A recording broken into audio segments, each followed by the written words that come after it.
Hello, family. Today we want to look at a very practical topic that is adaptation and assessing resources. As immigrants in a foreign country, the question is how do we adapt and what are some of the skills that we need to put in place to help us thrive in this country? And how do we go about assessing resources? These are all important questions that we need to consider, especially if you and I can thrive well and be well suited for our new home country. Our ability to assess resources and adapt well helps us mentally, physically, emotionally, and psychologically. We can become better people if we learn to adapt well and assess resources. The process is not easy. It can be very frustrating. So, what are some of the things that we can put in place, or some skills that we need to have that can help us to thrive in our new home country? Regardless of your immigration status, for instance, let's say you came in on an F1 visa or F2 visa or an H1B visa, a green card, or as a visitor, which is a short-term thing, but meaning you have to go back home again. So regardless of your immigration status, how you came in, there are some basic skills that you need to learn and you need to have to help you adapt and be well suited for this new environment. And that's your new home country. So what are some of those things that you need to know and need to do so that you can live, thrive, and triumph in this home country? I'm going to be discussing this under five main broad topics. The first one is going to be embracing change. The second one is flexibility. The third is resiliency. The fourth is positive thinking or mindset. And the last one is going to be assessing resources. Let's jump right into it. When we talk about embracing change, it is crucial as an immigrant to realize that there are so many cultural differences in your new home country when you compare it to your previous country. Your new home country, which is the foreign country, has its own unique cultures from where you're coming from. There are some cultures you don't want to throw away from your home country, but it's important for you to understand that there are culture differences. Even in the United States, the various different states have unique cultural, traits about that. So every state has its own unique way of doing things. So as an immigrant, you have to look at what are the culture differences. How do they do things different from the way we did that? And you have to embrace some of those changes. For instance, the way people say hi. Culturally, in some African countries or West African countries, if you say hi with your left hand is disrespectful, but in America, saying hi and raising your left hand is not disrespectful. So you have to be open-minded to little culture changes and embracing the changes. Some cultures are more secluded, is just me and you, or other cultures are more community living way. You live with a community, you do everything with a community. If you are living in America, it's different. Some places may embrace both the communal living and the individual living, and you have to understand those differences. If you are a parent raising your children here, they are being taught one thing at school, and your cultural background tells you something different. So you have to be open-minded to blend the cultures and also help the child to understand why certain things in the American culture may not necessarily be a good fit, and why certain things in maybe the Ghanaian culture or the African, culture may not also be a good fit. So embrace changes. Even environmentally, it snows in some states. It doesn't snow in some states. The weather is warmer in some states and not so warmer in other states. Embrace the changes. Put structures in place to help you to embrace those changes. The second one we want to look at is flexibility. When we talk about flexibility, we are saying that have a mindset to stretch yourself a little bit. Don't have a fixed mindset. What are some of the skills that you need to stretch yourself to adapt? For example, learning how to drive can be an asset to you when you learn it sooner. If you are on F1 visa, F2 visa, stay home mom on a green card, again, regardless of your immigration status, these skills are common to all of us. Learning how to drive, learning how to cook can save you a lot of money. Prepping your food ahead of time, putting it in the fridge can help you save a lot. If you are a stay-at-home mom or you know how to sew, you can get a sewing machine. If you have clothes that need little alterations here and there, don't throw them out. You can sew them together. You can use needle, you can use thread, or you can buy yourself a sewing machine. That can help you save some money, and also that can help you, stretch yourself a little bit beyond your ability to learn something new. If you're a woman, if you know how to do hair, I don't know about you, but sometimes it can cost to the tune of $200 or even more doing your hair. And if you have to come out of pocket every 6 weeks or 8 weeks to do your hair, you might end up breaking the bank. So, learning some simple trades, learning how to do your own hair, learning how to do your own alterations on your clothes, simple things like that, it will help you a lot. If you are on F1 visa and you came in as a GA or a TA, you may be earning some stipends, which is good. One thing you want to know is that when you are a teaching assistant, the way you pronounce things, your pronunciation may be different from, that of the American English. So it's important to improve upon your communication skills. And this can go for all of us, regardless of your immigration status. Improving upon your communication skills. If there's a word that you don't understand, you can use Google and type in, how do you say this word in American English? Put the word in there, it will spit out some pronunciation, you can practice.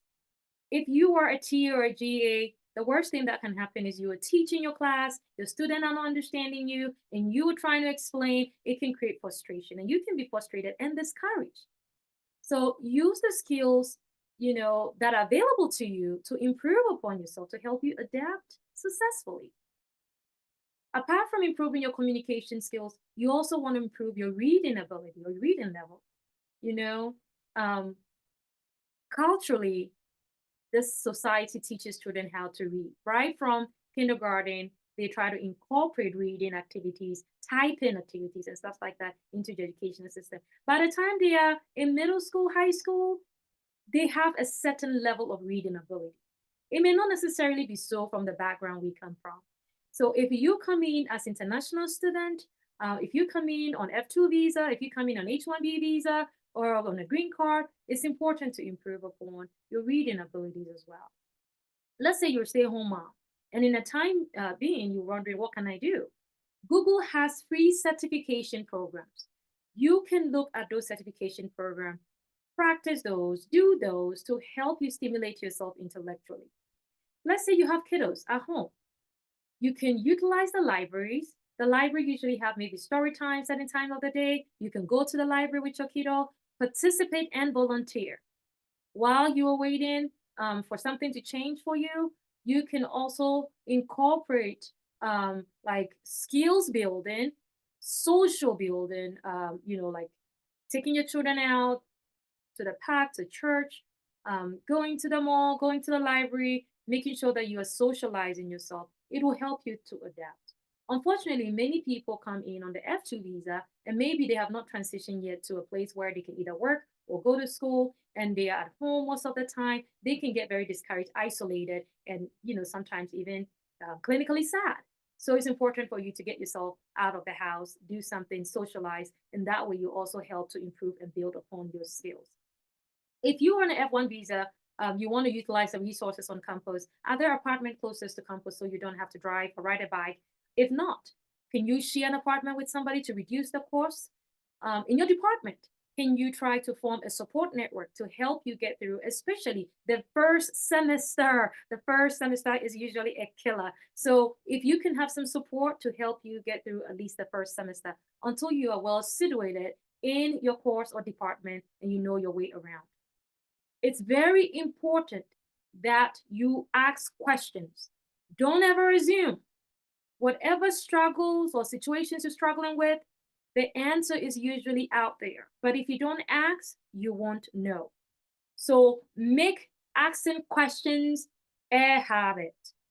Don't hesitate to ask people if you don't know. It helps you to adapt and be well situated. Okay, let's move on to the third broad category, which is resilience. When we talk about resilience, we are saying that your ability to bounce back after, something unpleasant happens or stretching yourself beyond your baseline of abilities. There is a lot of challenges when it comes to adapting in a new environment, in your new home country. Things may not necessarily go the way you want it, but your ability to be resilient, your ability to harness the resources around you, to bounce back after things that happen, you may not be happy, you may be sad, but it's important to bounce back. Don't give up. Find a way around it. Talk to people. If an unpleasant event happened and you feel like, you were disappointed or you felt ashamed or, it didn't go the way you liked it, don't give up. All of us started at some point like that. It gets better. So don't give up. Use all the resources you have and be resilient through it all.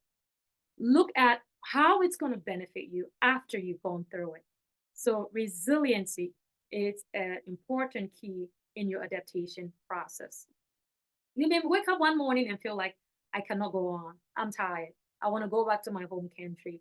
All these thoughts are normal and they are part of the adaptation process. But don't give in, don't give up.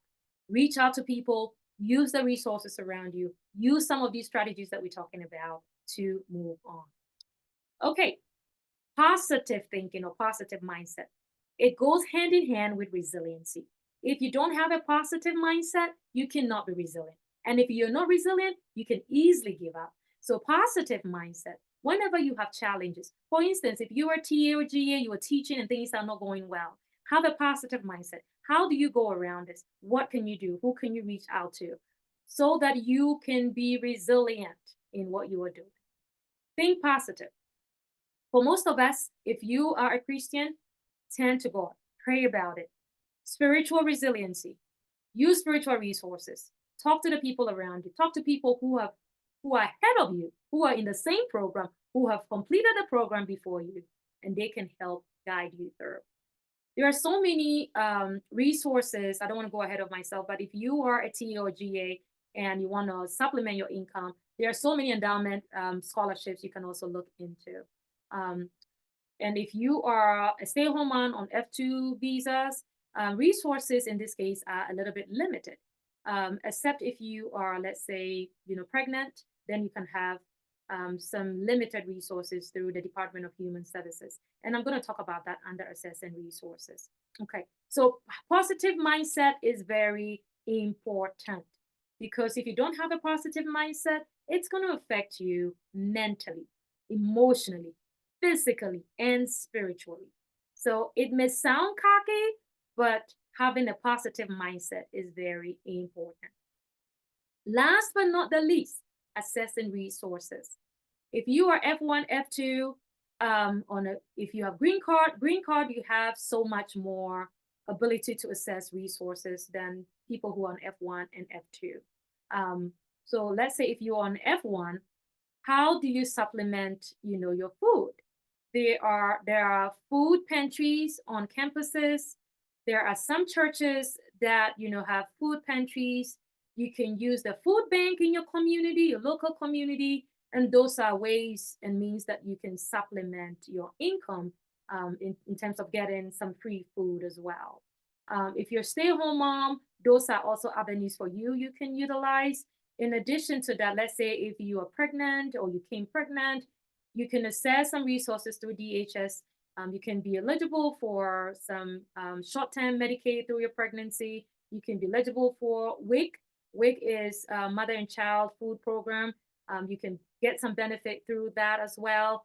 If your children are born here, they have the ability to get your Social Security card. You can get some benefit. If you are on an F1 visa and you have small children and they are citizens, you can get help through the Department of Human Services, DHS for short, with some help with daycare, and they can help you with that. If you have a kiddo who has educational needs and struggling, let's say, with your speech, there are so many resources in the educational system in your school district that can help you with that. They would assess the child's speech level and they can help put early intervention to help that child. If it's math ability or inattention deficit or hyperactiveness, don't hesitate. Once you start getting feedback from the teachers, ask them for help and support. Don't hesitate to ask for help. Remember, I said earlier that your ability to ask questions and ask for help is important. So don't hesitate to ask for help. There are answers out there, but if you don't ask, you won't know. So ask for help. Medicaid, Medicare, medical insurance. If you came in on an F1 visa, if you're GATA, the school sometimes will give you health insurance, which of course you have to pay for some, form or shape. But you do have health insurance through the school. If you have a spouse, you can put your spouse on your health insurance, but with an additional fee. Let's say you came in, you graduated, in the interim, you don't have insurance, you need medical support. What do? There are community clinics in most cities that are run by nurse practitioners and nurses who are still in school and trying to finish up. You can utilize those community clinics. Some states and cities also have mobile clinics. You can utilize those as well. Some nonprofit organizations can do sliding scale, meaning that how much you pay is dependent on how much income you make. So you can utilize those clinics as well. And please, if you need medical support, don't wait. Don't hesitate. Go to the nearest clinic around you, nearest clinic to you. They will take care of you, and you can make a payment arrangement with them, even if it's like $10 a month. The most important thing is that you're making some payment towards your bill. So if you need medical help, don't wait. Try and get help. It's better to be safe, healthy, than sorry. So don't look at the financial challenges and neglect your health. If you are TA, if you're GA, you're getting stipends, you have insurance. Sometimes some of the insurance will also include dental benefit as well.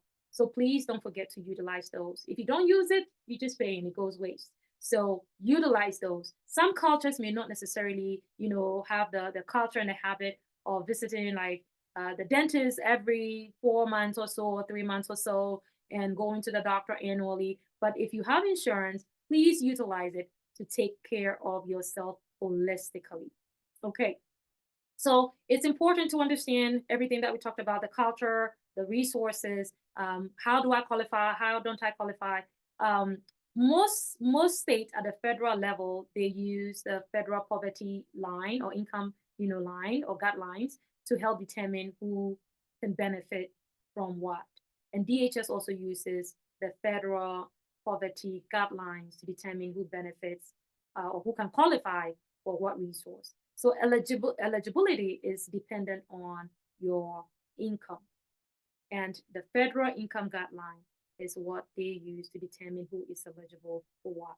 So if you are seeking to apply for any benefit, and this goes for the green card holders or, families who have kids who are born here, if you are wondering, can I qualify for this or can I qualify for that? First of all, look at the federal poverty income guidelines, and it will give you a fair idea of, where your household income bracket is. And it will also help you to clarify some things. Apart from the federal poverty income guideline, DHS also uses their own criteria for eligibility. For instance, there are some benefits that would open up the eligibility to maybe 10% above the poverty line, or 15% or 20% above the poverty line to help people qualify, or 10% below the poverty line. It can go either way. So just use the federal poverty income guideline as a yardstick of, where am I? and what can I benefit, or what can I be eligible for before you try to apply for a benefit. And this goes mainly to those with green card holders who can get benefit through DHS, and those who have children who were born here. Um, so assessing resources, it's important to know what can I qualify for. One other thing is that if you want to apply for credit card, you want to understand that there are different types of credit cards. There are those that are mainly geared towards traveling, and there are those that are mainly geared towards like cashback reward system. If the card is geared towards traveling, you might end up getting points and not cash back. So pay attention to what type of credit card you are applying for. The credit card, once you get it, it is not free money. Your credit worthiness is determined by your credit utilization rate. Most credit card companies or most banks would encourage you to use the money, but pay attention to the end of your billing cycle. You want to pay back the money on the card before the end of your billing cycle date. For example, if your billing cycle end date is on the 18th and you use about 50% of what you have been given, let's say you apply for credit card the first time, you were given $500 and you use $250, you want to pay that $250 back on the card before your billing cycle ends, which is maybe the 18th. The reason is that if you don't pay it back, it means that your credit utilization rate, which is how much money you use on the card versus how much balance you have or what you have been allowed to use, that's the ratio. If it's beyond 30%, it means that your utilization rate is so high. And that is going to have a negative effect on how you are rated. It means that you are not using the money wisely. Best practice, pay back what you use before your billing cycle ends. And always pay attention if you want a higher credit score or if you want to boost your credit score, let me put it that way, make sure that your utilization ratio is not more than 10%. 10%. And the best utilization ratios are usually less than 5%. So the money is not your money. Use it, but put it back on the card before your billing cycle ends if you want to improve upon your credit score. All right. If you have any question, don't hesitate. You can get in touch. And I will do my best to also put some things together, help you out, or send you to the right resources. These is just a gist of, some skills that we can employ, some strategies we can utilize to adapt. However, if there's a specific question beyond my knowledge and ability, I will try my best to point you to the right people so you can get some answers. All right. Thank you and stay blessed. Bye.